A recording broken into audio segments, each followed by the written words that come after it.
a que la experiencia del reino de Dios en nuestras vidas sea tan real que andemos permanentemente en la nube del Espíritu y caminando permanentemente con Él. Amén. Amén.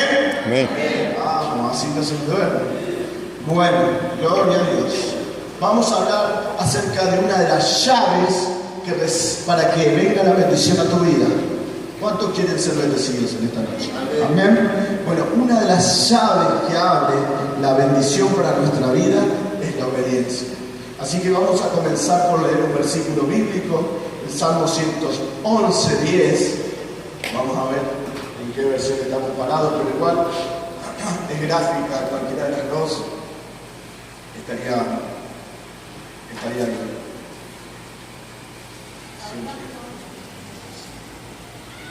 El principio de la sabiduría, bueno, lo leo del principio, y estableció su pacto para siempre. Su nombre es santo e imponente. El principio de la sabiduría es el temor del Señor. Buen juicio demuestran quienes cumplen sus preceptos. Su alabanza permanece para siempre. Yo tengo una versión que es Dios habla hoy, que lo expresa de esta manera. Si alguien quiere ser sabio, que empiece por obedecer a Dios. Quienes así lo hacen, demuestran inteligencia. Habla acerca del temor a Dios. Y siempre que hablamos acerca del temor de Dios, no es el temor que usted le puede tener a alguna autoridad o a alguna circunstancia de su vida, que es un temor que lo frena o que, como dice la palabra, que el temor paraliza. El temor acerca de Dios habla de un respeto y una reverencia que hace que nosotros podamos entender cuán sublime es el Señor, que su grandeza tiene palabra de bendición para sus hijos, y qué actitud debemos tener nosotros con esa enseñanza o con ese consejo de gracia que recibimos de parte de Dios. Tomarlo con respeto y con reverencia y no tomarlo a la ligera. Porque vamos a hablar, como les dije hace un instante, de la llave que abre la bendición para su vida. Y hablamos de la obediencia, principalmente. Y existen dos maneras que una persona puede desobedecer. Cuando hace lo que Dios dijo que no debíamos hacer. La palabra, para poner un ejemplo, dice: no os embriaguéis con vino, en lo cual hay disolución. Antes, o preferentemente, sean llenos del Espíritu Santo. Vivan en comunión, adoren, hablen del Señor, tengan vida de oración, estudien las Escrituras, oren clamando la llenura del Espíritu Santo, el bautismo del Espíritu Santo, tan necesario en estos tiempos. Dice la palabra que cuando abundó el pecado, sobreabundó la gracia. Si usted hace un pantallazo general a la sociedad en la que vivimos, va a ver que el pecado pareciera como que lo domina todo, como que es una conducta que no hay área de la vida en la cual no está inmerso. Y eso es cierto, pero dice la palabra que cuando la humanidad va hacia un punto de mayor deterioro, Dios derrama un mayor poder, una mayor gracia. Es decir, va a derramar sobre nosotros un mayor poder para poder contrarrestar y dejar plasmada en la sociedad el poder de Dios. Entonces, nosotros tenemos dos maneras, dije, de no obedecer a Dios. Una, como recién les dije, es cuando es que hacemos lo que Dios dijo que no hagamos, como le di el ejemplo. Y la otra es cuando no se hace lo que Dios dice que hagas. Y las dos son igualmente de graves ante los ojos de Dios. Si yo, dice la palabra, amá a tu enemigo, estoy siendo desobediente si no estoy llevando adelante esa práctica también. Estoy incurriendo en desobediencia. Por lo tanto, mi llave no tiene la combinación adecuada para abrir la puerta de la bendición. Cuando hablamos de bendición, tiene que quedar claro en tu mente que bendición es todo aquello que tiene que ver con lo que Dios quiere hacer en tu vida para sacarte adelante. Porque a veces hablamos de bendición y se lo encierra en un concepto tan amplio que no llegamos a tomar dimensión de lo que es. Querer que tus hijos sean hombres de bien, mujeres de bien, personas al servicio del Señor y de la sociedad. ¿Querés que el cambio en tu matrimonio, en tu familia llegue? ¿Querés ver la prosperidad santa? ¿Querés ver que tu vida tiene sentido y haya sentido en Dios? Eso se llama bendición. Conocer y estar relacionado con el Señor nos permite conocer qué es la bendición y qué es lo que nosotros debemos atesorar. Entonces, la obediencia trae bendición. Vamos a leer Deuteronomio 11, capítulo 11, versículos 13 y 14.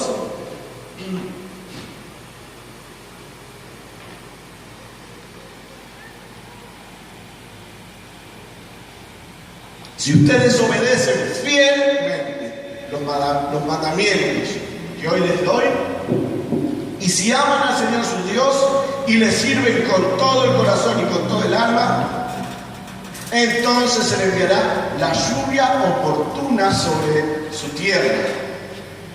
En otoño y en primavera, la lluvia temprana y tardía, dice Reina Valera, muy poético y muy alegórico, para que obtengan el trigo, el vino y el aceite, es decir, la bendición. Para que obtengan trigo, el vino y el aceite. Entonces, ese condicional que implica obediencia. Estamos viendo acá, la obediencia trae bendición. Ahora vamos a ver qué sucede cuando usted es desobediente. Vamos a ver Deuteronomio también, capítulo 28, versículo 62.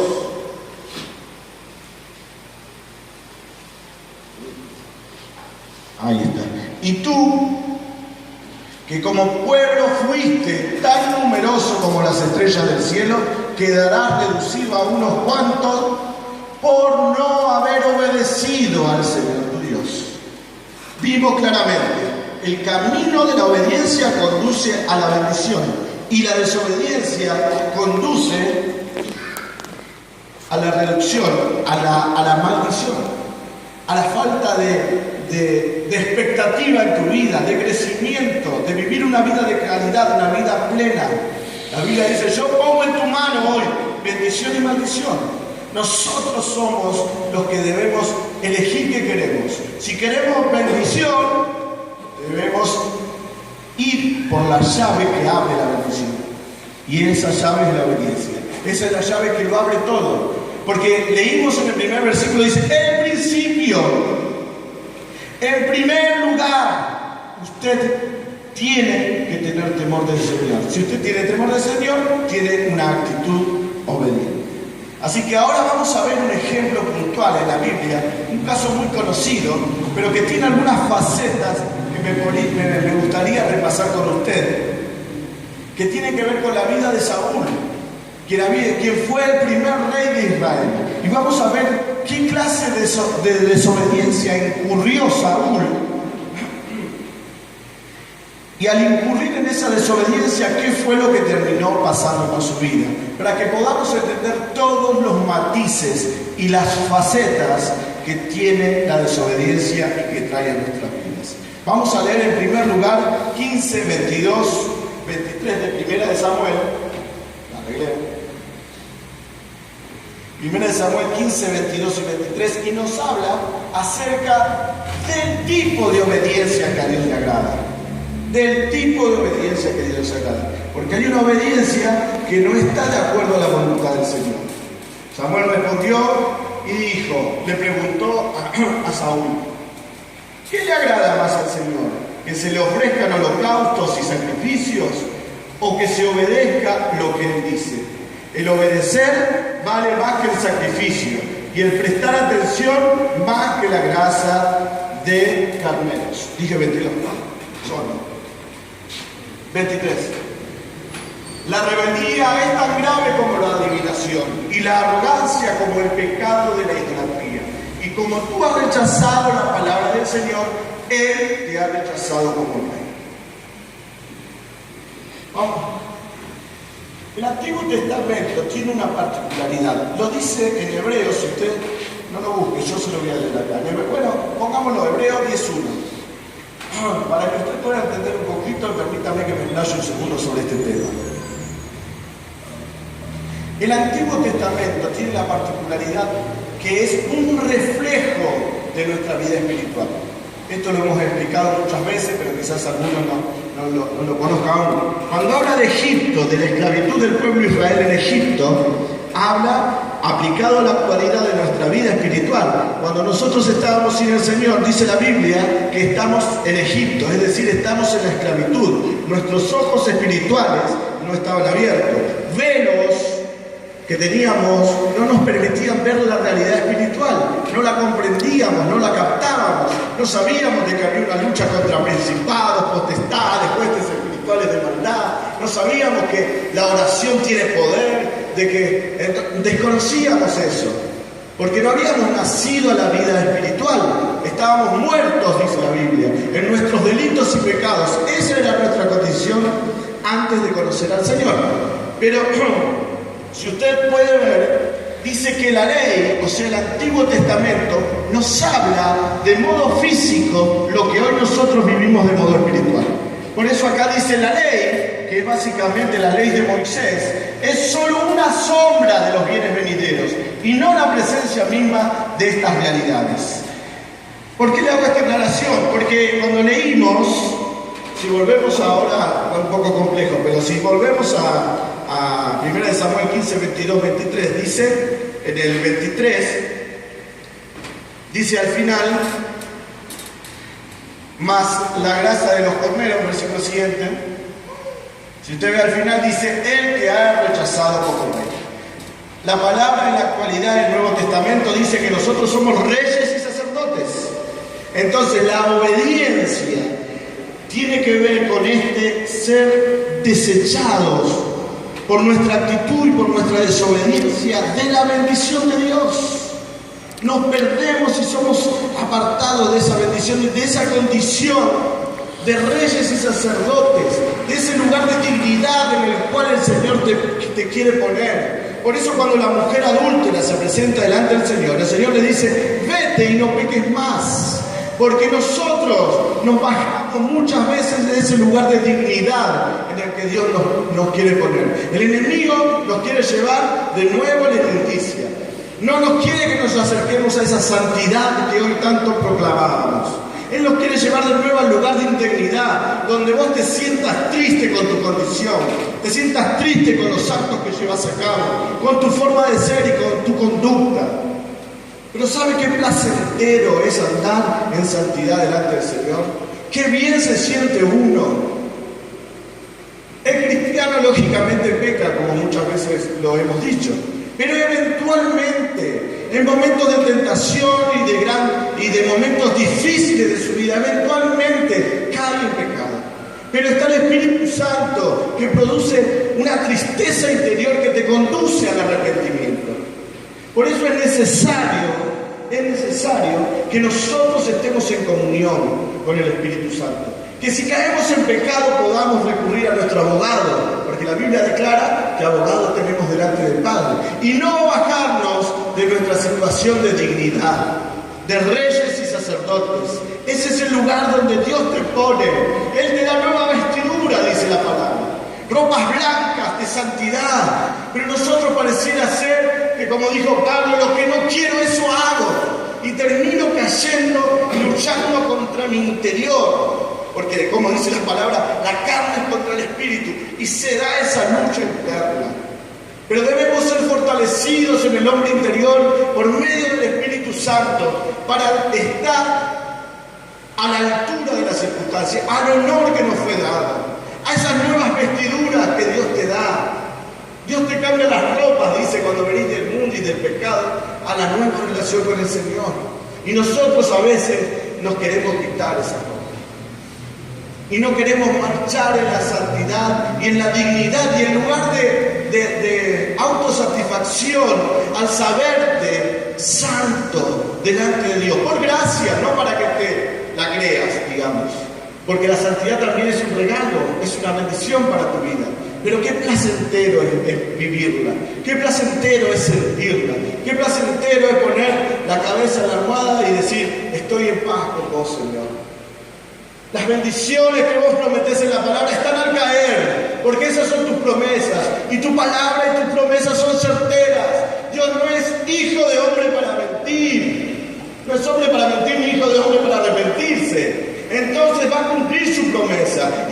andás en la obediencia del Señor, la bendición está al llegar a tu vida. No abandones ese sitial de dignidad en el que Dios te puso. Vete y no peques más. Ese es el llamado que hizo el Señor. Pero en estos versículos vimos que la obediencia tiene una carga tremenda. Porque cuando nosotros obedecemos somos bendecidos. Pero la desobediencia, dice la palabra en los versículos que acabamos de leer, es igual a la brujería. Es igual a la rebeldía. Yo no me los imagino ustedes yendo a esta altura, ir a consultar a un brujo, a que les tire las cartas, pero si incurren en desobediencia, según lo que acabamos de leer, estamos en esa misma actitud. En esa misma actitud. Por lo tanto, nosotros nos debemos conducirnos de esa manera. Entonces yo le hablaba de la calidad de la obediencia que a Dios le agrada. ¿Cuál es la calidad de la obediencia? No la del sacrificio. No la del sacrificio. Acá hablaba de los sacrificios que en el libro de Levítico se señalan, de las conductas que la gente llevaba adelante para reconciliarse con Dios. Ese sacrificio en un momento se tornó inútil, porque los hebreos habían hecho una práctica rutinaria de esas conductas. Y se habían olvidado de su corazón rendido al Señor. Por eso es que Isaías dice, este corazón inspirado por el Espíritu Santo y de modo profético suelta una palabra, este pueblo de labios me honra, pero su corazón está lejos de mí. Hacen rituales, van a la iglesia, holocaustos, pero su obediencia es una obediencia parcial. Es una obediencia que no está en la voluntad del Señor y nos quedamos en la mediocridad y no aspiramos a la excelencia que Dios nos quiere dar. Y nos quedamos viviendo un evangelio pobre que no se mueve en el poder de Dios. Pero debemos aprender a consagrarnos para movernos en la atmósfera espiritual del poder de Dios. En esa atmósfera en las cuales milagros ocurren. ¿Amén? Amén. Bueno, vamos a leer entonces Deuteronomio 25, 19, porque quiero que veamos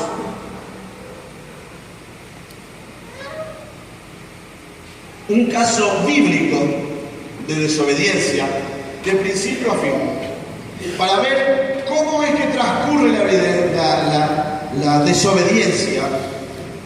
¿Y cuáles son los efectos que causa en nuestra vida espiritual? Saúl, el primer rey de Israel, había recibido una orden. Así como usted viene a la iglesia y le marca, de acuerdo a lo que la Biblia enseña, una pauta. Le marca una pauta. Y primero lo había recibido de parte de Moisés. Porque Moisés dio una orden y enseñó algo al pueblo. Y le dijo, por eso, cuando el Señor tu Dios te dé la victoria sobre todas las naciones enemigas que rodean la tierra, que Él te da como herencia, borrarás para siempre el recuerdo de los descendientes de Amalek. No lo olvides. No lo olvides. O sea, ¿cuál es la orden que le daba Moisés? Debe el pueblo de Israel, cuando se enfrente con los amalecitas, destruirlo. Totalmente. Borrarlos, dice, ¿no? El recuerdo de los descendientes. Es decir, sacarlo de la faz de la tierra. Tiene que desaparecer totalmente. Vamos a leer estábamos en Deuteronomio. Denme un instante.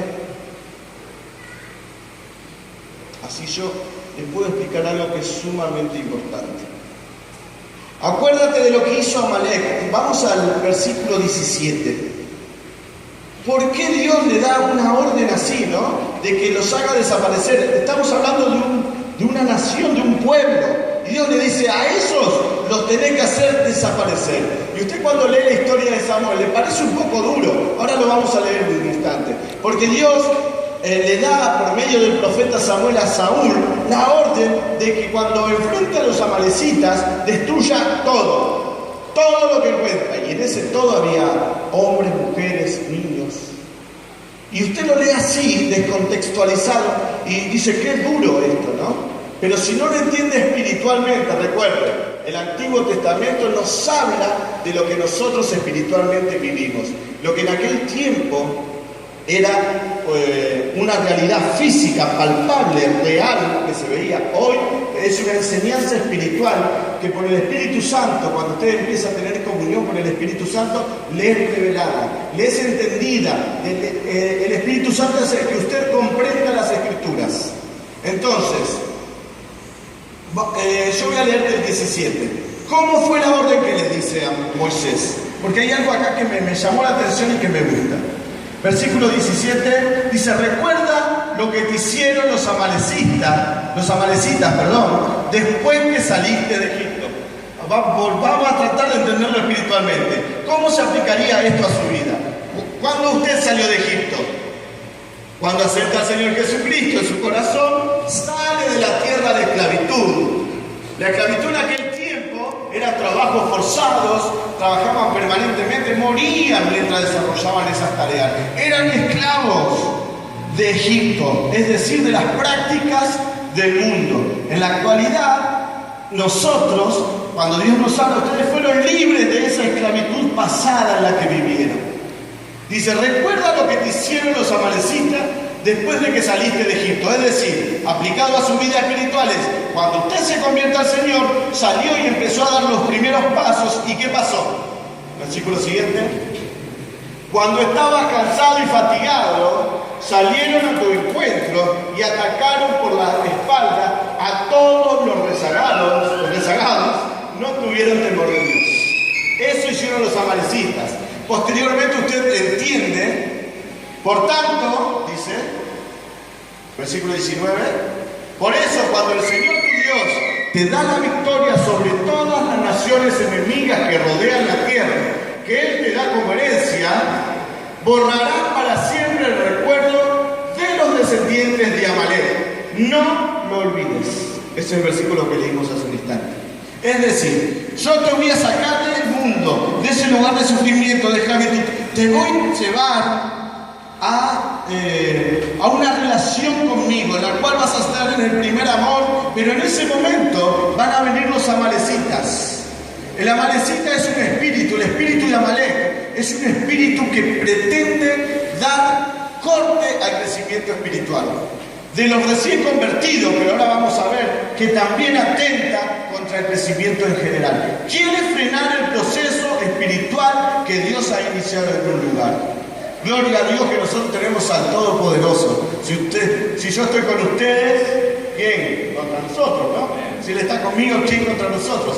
Así que en eso tenemos que estar tranquilos. No digo por si alguien se preocupa por esta circunstancia, pero dice: cuando ustedes salen y se convierten, dice, yo lo voy a librar de todas las naciones enemigas que lo rodean. Es decir, voy a sacar lo más grueso de su vida. No sé, algunos pueden ser vicios de drogas, la borrachería, el adulterio, la fornicación, no sé, cosas groseras. Pero dice, hay algo que les va a quedar y que ustedes los tienen que destruir totalmente. Amalek. Son pequeñas cosas que quedan en tu vida que van a destruirte espiritualmente. Ahora vamos a ver que bíblicamente está todo explicado. Dice, pero ¿cuál es el consejo? Dice, cuando el Señor tu Dios te dé la victoria sobre todas las naciones que te tenían esclavo en Egipto o en tu vida pasada, enemigas que rodean la tierra, porque Él te da una promesa, una tierra prometida. Yo te voy a bendecir, te saco de la esclavitud, te llevo a una nueva tierra en la que fluye leche y miel, vas a ser prosperado, vas a entender el sentido y tu propósito en esta tierra, vas a empezar a conocer mi mano de poder. Pero dice, la tierra que Él te da como herencia, la promesa. Entonces, ¿qué debes hacer en esa tierra? Borrarás para siempre el recuerdo de los descendientes de Amalek. No lo olvides. Pequeñas zonas, pequeñas cosas que dejamos en nuestra vida, en una obediencia parcial a Dios. Obedecemos en lo más grosero, digamos, pero dejamos pequeñas circunstancias, que esas son las que te pueden terminar destruir. La orden de Dios es: destruye todo. Destruye todo.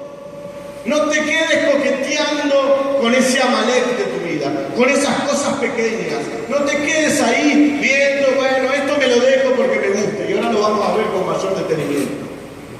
Porque Dios dice que no olvides esto que Él te dice. Porque cuando Él advierte es porque es espiritualmente sumamente peligroso para nuestras vidas. Pero miren qué detalle, ¿no? Versículo anterior. ¿Cómo atacaba a Amalek? Cuando estabas cansado y fatigado, salieron al encuentro y atacaban por la espalda. Versión Reina Valera dice que Amalek atacaba, acá lo dice rezagados, ¿no? Sí, rezagados. ¿Cómo era? Resulta que Israel peregrinaba por el desierto. ¿Y quiénes eran los que quedaban? Los rezagados, los que físicamente no estaban en condiciones adecuadas, los mutilados, los que estaban en un estado físico que no les permita ir al ritmo de toda la caravana. Volvemos de nuevo, la aplicación espiritual para nuestros días. Existen mutilados espirituales. Usted está en una congregación y usted va a ver personas que permanentemente el enemigo las ataca y las utiliza para traer dificultades a la congregación toda, a la vida espiritual. ¿Por qué? Porque son rezagados espirituales. Vienen caminando no al ritmo que va toda la caravana, vienen caminando al final, porque están mutilados espiritualmente, dolidos, con cosas sin resolver en su corazón, con rencores, resentimientos, odios que se instalan en su vida y son presa fácil para el enemigo. Entonces, Amalek es un espíritu que no tiene piedad. No espere usted cuando está pasando un momento difícil, un momento dificultoso, un momento malo en su vida, clamar porque tenga misericordia, Amalek. No lo va a tener. Lo va a terminar de destruir, lo va a terminar de aniquilar, porque es un espíritu, según relata la Biblia, que tiende a entorpecer el crecimiento espiritual suyo, el crecimiento espiritual de la iglesia y el crecimiento espiritual aún de los líderes de una congregación. ¿Por qué? Porque el enemigo ataca a los rezagados. A este lo veo fácil, a este lo veo permeable, con este le voy a entrar por la murmuración, le voy a presentar situaciones de injusticia, le voy a presentar que en la iglesia están cometiendo una injusticia, y como su corazón está mutilado, como están lastimados espiritualmente, son presas fáciles y caen en las garras de Amalek. Amalek ataca a la retaguardia. Miren, vamos a leer 17 de Éxodo.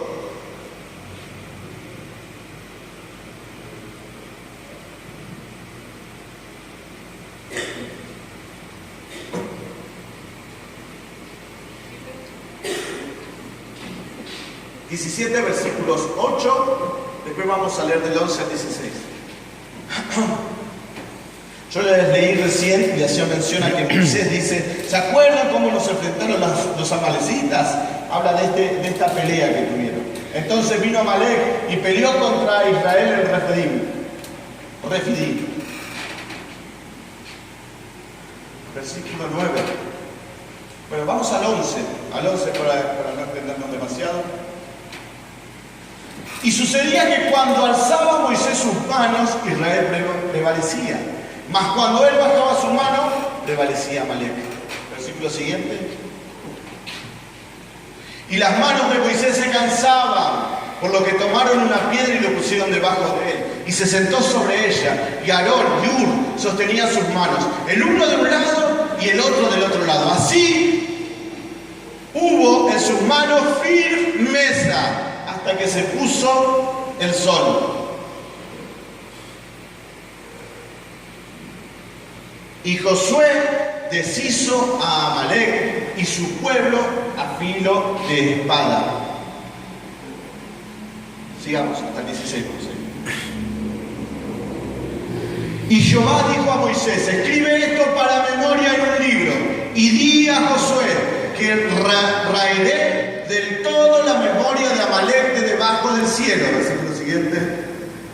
Y Moisés edificó un altar y llamó a su nombre Jehová Nisi. Y dijo, por cuanto la mano de Amalek se levantó contra el trono de Jehová, Jehová tendrá guerra con Amalek de generación en generación. Amalek ataca a la congregación, pero gloria a Dios, porque Dios ve que cuando vos recibís un ataque de parte del enemigo que pretende quitarte la bendición, detenerte en tu proceso espiritual, Él lo toma como una batalla propia. Dice acá, Jehová tendrá guerra con Amalek. Por cuanto la mano de Amalek se levantó ¿contra quién? ¿Contra tu nombre? ¿Contra Carlito? ¿Contra Cristinita? ¿Contra...? No. Dice Dios, se levantó contra mí. Si te tocan a vos, me tocan a mí. Entonces dice, yo me voy a enfrentar con Amalek. De generación en generación. La batalla con Amalek es una batalla de perseverancia. ¿Por qué le digo que es una batalla de perseverancia? ¿Cuándo prevalecía? ¿Cuándo ganaba Israel la guerra? Cuando levantaba las manos. Dice que Moisés levantaba la mano y él estaba observando el campo de batalla y veía que Israel prevalecía sobre Amalek. Él se cansaba y bajaba los brazos. Y Amalek empezaba a tener preeminencia en la batalla, a ganar la batalla. Entonces, ¿qué hicieron? Los amigos de Moisés le levantaron las manos. Perseverancia, le sostenían las manos y de ese modo tuvieron la victoria. Habla de perseverancia. En el camino espiritual debes tener perseverancia. En tu relación con Dios debes tener perseverancia. Amalek, claro que te va a querer detener. Claro que va a querer atentar contra los procesos espirituales. Claro que va a querer atentar contra la iglesia. Claro que va a querer atentar. Pero si nosotros estamos, como decía ahí la palabra, con fortaleza, con perseverancia. Lo contrario a eso, ¿qué sería? No, largo todo. Me cansé, no me aguanto más al hermanito Pedro, a la hermanita Juana, no lo soporto. No. ¿Por qué? Porque como estás mutilado, como es la frase clásica, ya la saben de memoria, el herido hiere, el lastimado lastima. Como estás lastimado interiormente, como tu corazón no está sanado, te cuesta relacionarte en la vida del otro. Cuando te hieren enseguida herís y lastimás, como forma de defensa. Estás mutilado espiritualmente. Mostrar esta realidad tiene como propósito conducirte al arrepentimiento por medio de la palabra y del Espíritu Santo. Para que digas, Señor, yo no quiero ser un mutilado. No quiero ser ese rezagado que no va al ritmo de la caravana. Yo quiero ir al ritmo que marcha el pueblo de Israel hacia la tierra prometida, hacia la tierra que fluye leche y miel, hacia mi lugar de bendición. Yo quiero ir ahí, puesto los ojos en Jesús, el autor y el consumador de la fe. Hacia ahí yo quiero ir. No quiero ser un rezagado. Así que, Señor, necesito tu sanidad. O me liberás, o me sanás, o me muero. Y de acá no me muevo. Esa debe ser su oración. Me quedo hasta que me sanes. Liberame, restaurame. No quiero ser un rezagado, presa fácil del enemigo. Yo quiero ser bendecido para bendecir.